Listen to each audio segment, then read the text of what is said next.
Ардчилсан намын улс төрийн акцийн ард хэн байна вэ? Улсын хурлын хаврын ээлжид чуулганы эхний өдөр ардчилсан нам улс төрийн хачирхалтай бөгөөд учир нь үл ойлгогдох мэдээлэл хийлээ. Олон намын төлөөлбөхийн парламент олон ургалж үзэл бодлогын өрсөлдөөнийг дэмжихийн тулд тэнд мэтгэлцдэг талбарын толгой дээр нэг намынхын дарга гарч ирж сууж болдгүй юм байна.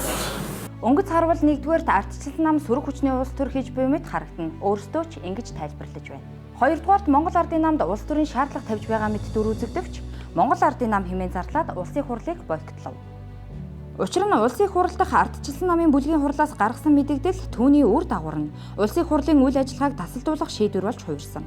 Өөрөөр хэлбэл үндсэн хууль улсын хурлын тухай хуулийн улсын хурлын үйл ажиллагаа тасралтгүй үргэлжлэх тодорхой залтуудыг ардчилсан нам зөрчлөө. Хамгийн гол нь улсын хурлаар гишүүнийг эргүүлэн татах буюу улсын хурлын гишүүд ёс зүйн хариуцлага тооцох эрх зүйн үүд хаалга нэгдэх санаачлаг гарангуут улсын хурлыг бойкотлсон нь анхаарал татаж байгаа юм а.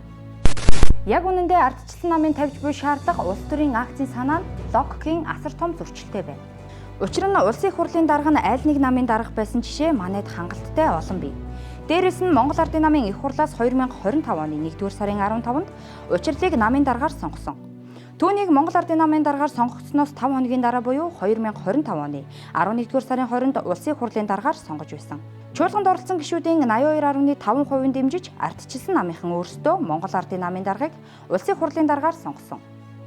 Гэтэл хэдхэн сарын дараа ардчилсан нам өөрсдийн байр сууриасаа огцом эргэж тэр байтугай хууль давж харин улсын хурлыг бойкотлж буй цаана улс төрийн нарийн ширийн учир шалтгаантай байна. Шулууга хэлэхэд зогт гэрэл энэ улс төрийн акцийг улсын хурлын гишүүн Женко Батбулгатай хамтран хийж байгаа нь улс төрийн хүрээнд нэгэн тэл боллоо. Мөн тэдний дээрээс Монгол Ардын намын гомдогсод нэмэгдэж байна. Мэдээж Монгол Ардын намын гомдогсодыг улсын хурлын гишүүн оюун эрдэнэ толгойлж байгаа юм. Нэг үгээр хэлбэл улсын хурлын дарга ажиллаа өг хэмээх үгээр улсын хурлын үйл ажиллагааг бойкотлж байгаа улс төрийн акцийн авторууд нь цогт гэрэл Баттулга оюун эрдэнээр болж таарлаа. Нөгөө тэгвэр Монгол Ардын намын дарга учрал улсын хурлын тасралтгүй үйл ажиллагааг хангахын тулд улсын хурлын даргын ажлаас татгалзлаа гэж бодъё. Угтаа ингэсэй гэсэн хүсэлтнүүд ардчилсан намд олон байна. Бүр тодруулбал учрал улсын хурлын даргын ажлаа өгнө гэдэг бол ерөнхий сайд болно гэсэн үг. Учрал ерөнхий сайд болно гэдэг нь засгийн газар дахиад шинээр бүрдэнэ. Тиймээс учрлын тэргүүлэг засгийн газарт орж сайд болно гэд бэлтэж байгаа хэсэг бүлэг хүн ардчилсан намын улс төрийн акцийг сэвээд нам дээгүүрээ цээжээ дэлдэж гүгээд сүйд болж байгаа сурагтай байна.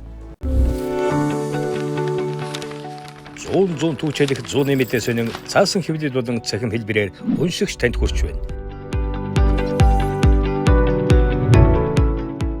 Иргэдээ өмөөч өвчин. Үндэсний өдөр тутмын сонин 100 нэмэтээ.